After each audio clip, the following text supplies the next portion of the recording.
Looks like she's had a little too much to drink. We should have had a glass of wine before this.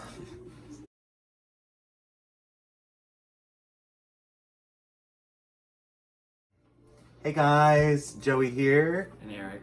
And we are here to talk to you about Integrity Toys Off the Hook dolls. So in 2001, as most of you probably know, the Bratz hit the toy shelves, and they were a huge success. There was the very following year, Mattel came out with My Scene, which we have she's a little bit later, but it's a representation of a My Scene Barbie right here. And Integrity Toys came out with Off the Hook, which came out in 2003, so the following year after My Scene. So I feel like it was kind of following the trend of this, these like stylized, bigger-headed dolls like Bratz. Yeah, more of a focus on like urban fashion. Yeah, streetwear. Just that kind of like late 90s, early 2000s aesthetic. Yeah. And Integrity Toys also had a line of dolls called Zodiac Girls, which were much more, I think, their take on Bratz. They're a lot more Bratz size. These, I feel, are a lot more like going for the My Scene look, as they're on the kind of a regular fashion doll body, like Barbie body. So we have to unbox today Neve, and then also I have a Reese that was freshly unboxed not that long ago. And this is her in her full glory. Very cute, like their stylized faces. The outfit very much reflects the kind of glam urban look at the time. They're kind of unusual in a lot of different ways. For one, their legs are hard, they don't bend, and they're kind of stylized a lot like the Model Muse Barbies, with the one leg kind of like kicked out, and they have very shapely feet. I don't know if you can kind of see them, very cute. And their arms are bendy rubber. They're a lot like the, Eric was mentioning earlier, they're a lot like Beauty Secrets, kind of where they have just the bendy arm and then the jointed articulated wrists. Yeah, so like any of like the Brazilian like Estrella Barbies, like that kind of body. Yeah, that kind of top. And I will say with dressing her, the hard plastic legs, it was a lot easier to dress her. The fashion slid on easier and stuff. Like, and she came with little tricot panties. Those just went right on. Whereas with the Barbie, I feel like you tend to rubber. You're sitting there trying to like inch it up, wrestle with it. So she was pretty easy to dress. Yeah, she's interesting. I actually, I mean, I've seen these, but I was a kid during this time, but I don't remember these being, like, I don't remember these at all. I don't remember these being on toy shelves. You said these were Kmart exclusives? I don't know. That's just the only place I ever saw Integrity Toys being sold. Yeah. During the late 90s, early 2000s was Kmart. So I don't know if they were exclusive there or that was just one of their big distributors. I feel KB Toys had Integrity Toys in stock as well, but KB Toys, shut their doors, and so Kmart really was the only place that I knew of. Yeah. And what character is this? This is Reese? This one's Reese, yes. And it looks like each one came with at least one other look available for them. Because on the back of the box here, Reese is in a lot more of a streetwear kind of fashion. But they had 4 characters. They had Dale, which was the redhead, which I think is beautiful. They had Reese, the blonde, Toya, which looks to be kind of like the Latina, and she's got this kind of like reddish orange hair, although I think I've seen another version of Toya with like brunette hair. And then we have Neve or Neve, it's Neve. I'd like to say Neve because that was kind of a popular name at the time, and I'm thinking that's probably how it was pronounced, but it might be pronounced Neve, I don't know. But let's dig into her. She is new in box, but she also looks like she's transferred 5 different garages, and The box is kind of crusty looking. the box is a little, yeah, seen better days. That's why I don't feel too bad opening her. Oh, I love her pants. Oh yeah, her pants are very cool. So this is her on her card, and she's got these cute little boot cut pants. They feel, yeah, they're like a black suede, and they're boot cut. She's got the same black comb that what's her name had, and I feel like this is a stolen mold. I feel like this is the mold to Mattel's early 80s horses. It's got like a brush on one side and a comb on the other. I know a lot of toy companies, probably because of China or whatnot, sometimes would interchange and use other companies' molds.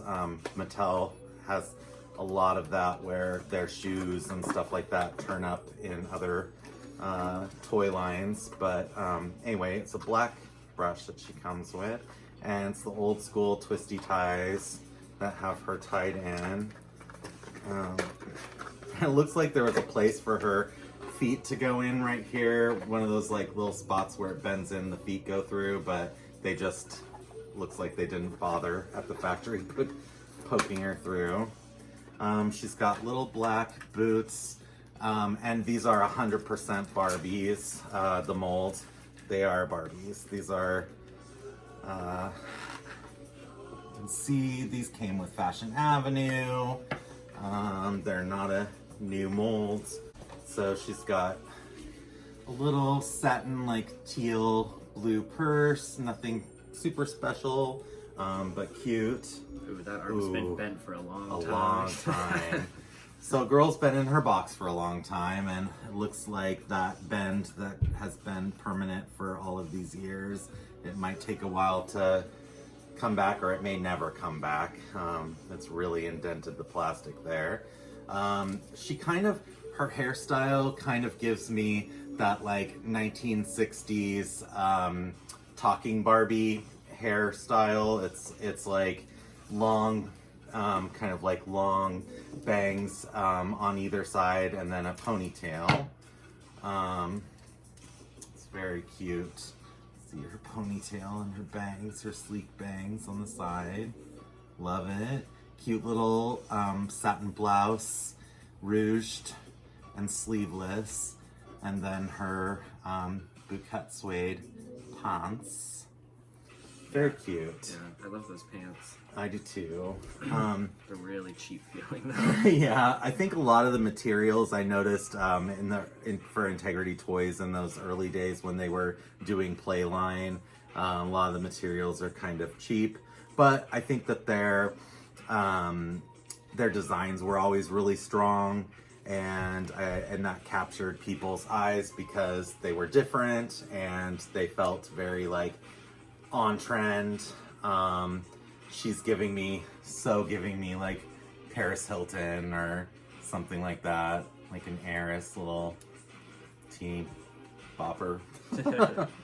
So I noticed too, definitely there's like little tricks and things that toys started doing that were after Mattel. Like for instance, on her blouse here, she's got this like cut out little fabric flower that's sewn on as detail, and I started seeing a lot of that after Barbie started doing it in Fashion Avenue. All of a sudden it kind of became trendy, and other doll companies and stuff kind of emulated that look that Mattel had first, which is rare. Usually Mattel's the one that's stealing, but Yeah. it works both ways. So Yeah, no, these are fun. These are just like a, cute kind of like little one-off product of the times. Yeah, the kind of the trend that Bratz started, and then Mycene followed with, is clearly evident. Actually, this outfit that she's wearing, I want to say it's like Express It Megan, but she also has like a little like ruche top, with, and then big flared pants, just like this. But yeah, no, these are interesting. Another Barbie mold, those shoes. It looks like all the like plastic accessories of these were taken from Barbie molds. And she's got these cute little, very simple pearl stud earrings. I'm going to, for anyone who does not want to see a nude doll, you can stop the video now, because I am undressing her in front of your eyes. She has these like weird, so they're like tricot, these blue panties, which seems very odd, and again kind of like cheap. Like you would think they would be pink or white to like match her outfit, especially since her skirt's like semi-translucent, but they're these really weird blue color because it's probably what the factory just had on hand. The clothing, the top is tagged Integrity Toys with this huge, gigantic, like papery tag. Let's see. Tuck that big tag in there. And so the very top of her torso definitely gives me Hamilton candy doll vibes, which, I mean, we know that that became Integrity. Integrity took a lot of the candy molds when they first started, Fashion Royalty as well. The hands are very sweet, like the sculpt of them. The legs are nice, again, like the feet are really good. So I think that she's, for the time, I don't think she was like super cheap. I feel like definitely compared to Bratz, she is. Comparing her to Barbie, I feel like her legs definitely feel cheap. But everything else is okay. Like the rubber bendy arms and wrists, like they seem fairly quality for the time. And the head is pretty hard. The vinyl that they use, she's not squishy or anything.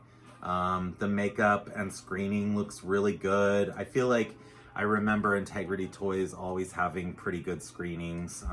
Their makeup was always pretty tight and looked good. So the hair quality's not great, but it's not terrible. It's kind of silky. This one, even out of her box, kind of was like fried. I actually gave her a trim, but they're cute for what they are. Now, secondary market, they can go anywhere from, I think the cheap side would be like $40 or $50. Then they go up to about $100, depending on, you know, the version and how rare or how often it comes up. But if you watch them, you know, I snagged both the blonde and the Neve for like $40 plus shipping.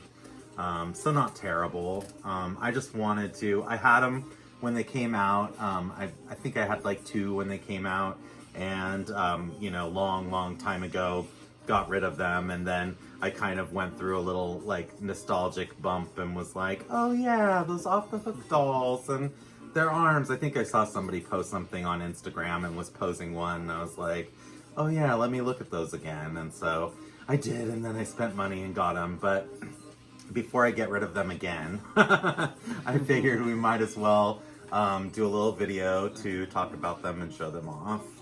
Yeah, Bratz clones are interesting, and that's just what this is.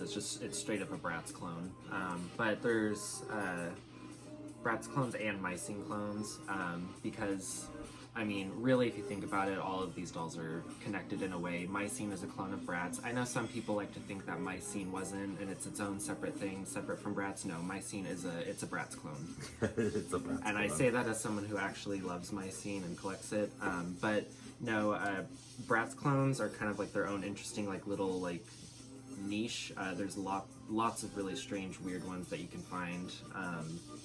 We even had like dollar store ones that Oddball were ones. super cheap and horrible, but obvious Bratz knockoffs.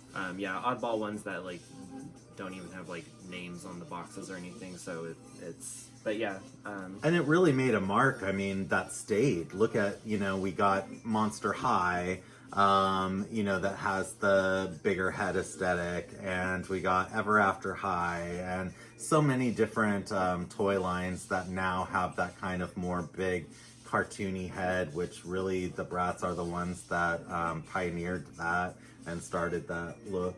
And yeah, I mean, because there was plenty of other big-headed dolls, but Blythe, but she was a huge flop. I mean, if you really want a doll line that actually has totally changed the market, I mean, it was Bratz, because if you look at Rainbow High or LOL-OMG, all the hottest toys out currently, or even Monster High, which was, during super successful during its run, it was still that, very large head aesthetic. And really, I credit Bratz for that. Because definitely that was obviously the formula that sold. And so it's interesting, looking back on all these other attempts at it from